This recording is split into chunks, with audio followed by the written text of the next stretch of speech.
E pegaram aí um dos grandes cúmplices de Jair Messias Bolsonaro, que é o senhor Augusto Aras. Não é a primeira aí contra ele e prepara, viu? Por quê? Porque o Procurador-Geral da República atual, Paulo Gustavo Gonet, quando ele assumiu, ele disse que eventuais omissões não ficariam, não passariam despercebidas e que todos seriam punidos. Tanto quem agiu por golpe como quem se omitiu ao longo do tempo. Aquilo era um recado direto, todos entenderam, para o senhor Augusto Aras, que foi ali o bastião do Bolsonaro na sua tentativa de golpe. Vamos lembrar que o Bolsonaro só se manteve 4 anos no mandato porque ele conseguiu o apoio do Arthur Lira, que era o presidente da Câmara e obviamente não ia fazer o impeachment dele, porque era aliado, e do Augusto Aras, que era o Procurador-Geral da República, que segurava todos os crimes do Bolsonaro. Na pandemia, o Augusto Aras arquivou mais de 100 representações pedindo investigação contra o governo Bolsonaro. Ele poderia ter feito, como fez a antecessora dele, fez com o Temer. O que fez a antecessora do Augusto Aras? Ela foi para cima de quem a indicou para o cargo e denunciou o Temer por crime 3 vezes. 3 vezes teve uma votação no Congresso Nacional, parecida com a votação de impeachment, e o Temer se salvou. E ele tinha que comprar voto, tinha que fazer um monte ali para se salvar das denúncias da Raquel Dodge. O Augusto Aras não. Ele foi com o Bolsonaro até o fim. Eis que, faz algum tempo, vem aí a confirmação por mensagens do Tenente Coronel Cid e mensagens de outros assessores do Bolsonaro de que o Bolsonaro tinha encontros secretos com o Augusto Aras e com a Lindora Araújo. A Lindora era a vice-procuradora-geral da República. Pois bem, esses encontros, segundo o Augusto Aras e depois segundo o Bolsonaro, eram encontros de poucos minutos e eles só falavam de futebol. Pois bem, eles colocam um nariz de palhaço na cara de todos os brasileiros, achando que alguém vai acreditar que o Procurador-Geral da República saía da sua residência e até o Palácio do Alvorada secretamente para falar 10 minutinhos com o presidente da República sobre futebol. Tá bom, não ficavam horas falando sobre o andamento das investigações contra o Bolsonaro, não, né? Claro que não. Era só futebol. Ok. Pois bem, eis que nem se sabe se o Augusto Aras gosta muito de futebol. Eis que também foi confirmado que a Lindora Araújo tinha encontros secretos aí a sós com o Flávio Bolsonaro. Aí você, pô, peraí, estavam bem juntinhos. E agora tem aí a confirmação de um crime aí do Augusto Aras. Por quê? Porque já se sabe que ele e a Lindora Araújo vazaram conteúdo aí de investigações para o Bolsonaro e para o Tenente Coronel Cid. Como é que se sabe, Thiago? Mensagens do Cid. E o problema é que o Augusto Aras tentou se defender todas as vezes e as declarações dele são uma pior que a outra, mas uma pior que a outra. Vou te mostrar mensagens já do Tenente Coronel Cid que confirmam que o Augusto Aras vazou todas as investigações que tinha contra ele para o próprio Tenente Coronel Cid. Aí agora alguém acha que o Aras falava de futebol com o Bolsonaro, que a Lindora gosta de futebol, será? Nunca vi ela falando. Em todas as vezes que eu vi ela lá, eu já vi o Alexandre de Moraes, o Flávio Dino, até o Toffoli fazer piadinha ali de futebol, o Gonet dar risadinha e tal. Agora o Aras e a Lindora eu nunca vi fazendo piadinha de futebol nas vezes em que estavam em sessões do STF. Nunca vi nem sequer eles rindo. Sempre ficavam com carinho de que não entendem o que está acontecendo. Estranho, né? Mas iam falar com o Bolsonaro de futebol, tá bom? Quando ficou-se sabendo que o Augusto Aras se omitiu em inúmeras investigações contra o Bolsonaro, porque ele tinha encontros com o Bolsonaro, o Augusto Aras tentou tirar o dele da reta e declarou o seguinte: Augusto Aras, eu deleguei 100% de todo criminal e eleitoral aos meus colegas, pessoas honradas, sérias, competentes e honestas. Eu não poderia confiar nelas ao delegar as funções a elas e depois pedir de volta, porque isso seria uma ofensa. Ou seja, olha, se a gente arquivava tudo que vinha contra o Bolsonaro, se a gente não investigou ele tentando dar golpe de Estado durante 2022 e durante boa parte de 2023, não é minha culpa. É que eu deleguei essas funções a outras pessoas e eu não podia demiti-las depois, porque seria uma ofensa. O melhor é que ele fala, eu deleguei 100% do criminal e eleitoral. O Procurador-Geral da República, literalmente, o trabalho dele são casos criminais e eleitorais, 99% do trabalho. E aí ele delegou a outros, quer dizer, não fazia nada o Augusto Aras, só vazava inquéritos para o Bolsonaro.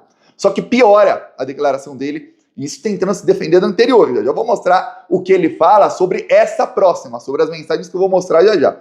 Ele diz, se você me perguntar se eu concordei com tudo que meus delegatários fizeram, não, eu não concordei. Mas acontece que quando eu deleguei a cada um, eu levei em conta credibilidade, honestidade, competência, seriedade, respeito. Eu poderia interferir, mas eu não interferi.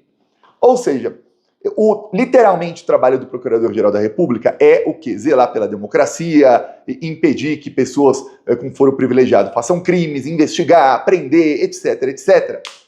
Ele não fazia porque ele delegou 100% do trabalho dele a outras pessoas. Só que aí ele não demitiu, que segundo ele eram sérias e competentes, mas não faziam o trabalho. E ele não as demitiu porque seria uma ofensa ele demitir. Ou ele pedir de volta, ó, deixa aqui eu cuidar desse inquérito. Seria uma ofensa. Então deixa a pessoa lá, não fazendo nada. Essa foi a justificativa dele. Você vê, tá ruim, hein? Tá bem ruim. Só que a Polícia Federal continuou indo atrás do Aras. E agora temos acesso a essas mensagens aqui do Tenente Coronel Cid, que eu vou te mostrar. E aí você vê, ficou ruim para Augusto Aras. É bem ruim. O Cid estava conversando aqui com um coronel do Exército que agora, infelizmente, já é general, deveria já ter sido demitido sumariamente do Exército. Mas você vê como tem ainda golpista lá em cargos altos. E aí esse cara perguntou, olha, tá aqui a pergunta, ele perguntou, esse era inquérito das milícias digitais? Existe algum outro inquérito aberto contra você? Parece que o Cid estava dizendo. Aí o Cid falou, estou nesse também. Aí ele falou, preciso que você me passe todos os inquéritos nos quais você está indiciado. Aqui. Pois bem. Aí, olha isso aqui. De cabeça estou em 6. Aí ele cita todos os inquéritos em que ele está investigado. Aí ele, sigilo bancário e telemático quebrado. Desinformação, tráfico de influência, rede de financiamento de milícias digitais, grupo político dos atos antidemocráticos. E aí depois, ou seja, ele sabe até os crimes que estão imputando a ele nos inquéritos em que ele não tem acesso. Vamos lembrar que quando o inquérito está em andamento, às vezes advogados têm acesso a relatórios ali, a parte parcial do processo, mas geralmente não. Por quê? Porque se os advogados e os investigados tiverem acesso a tudo que está sendo ali feito num inquérito, eles vão, obviamente, apagar as provas, obstruir a justiça, vão falar, pô, a polícia está indo por aqui, então por aqui eu vou cortar as provas, vou falar com fulano, cicrano, beltrano e vou ali me blindar. Então é óbvio que advogados não têm acesso a inquéritos, às vezes a partes do inquérito, tem acesso depois que vem o indiciamento. Ele já tinha acesso a tudo, até os crimes. E aí ele diz, a informação foi passada de forma reservada pelo Procurador-Geral da República e pela VPGE, Vice-Procuradora-Geral da República, Lindora. Aí tem uma coisa seria se o Tenente Coronel Cid dissesse, olha, a Lindora e o Augusto Aras se encontraram comigo e me passaram um monte de informação sigilosa, hein? Nossa Senhora! Aí você fala, pô, se ele não tem aí prova dessa conversa, seja por telefone ou por encontro, e ele não fala qual a informação sigilosa diz que me diz. Porém, o Tenente Coronel Cid tinha acesso às informações. Ele deu, esse inquérito, esse, e ainda os crimes que me imputam são esses. Ou seja, ele teve acesso mesmo às investigações. Aí tá ruim, aí deu ruim para Augusto Aras. O Augusto Aras tentou se defender e, novamente, olha, você vê como uma pessoa desse nível de intelecto, chegou aí a ser o chefe do Ministério Público Federal, uma vergonha daquelas, viu? Diz aí o Aras, não tenho qualquer relação com as pessoas mencionadas nas mensagens. O Cid falava até que encontrava com ele. Não tem relação. Não tenho qualquer responsabilidade sobre conversas de WhatsApp de terceiros. Cada um pode dizer o que quiser. O problema, Augusto Aras, é que o Cid tinha todas as informações dos inquéritos sigilosos. Como é que ele tinha todas as informações? Então agora a gente sabe que ao mesmo tempo em que o Bolsonaro fica falando o inquérito é sigiloso, eu não tenho acesso, ele tem.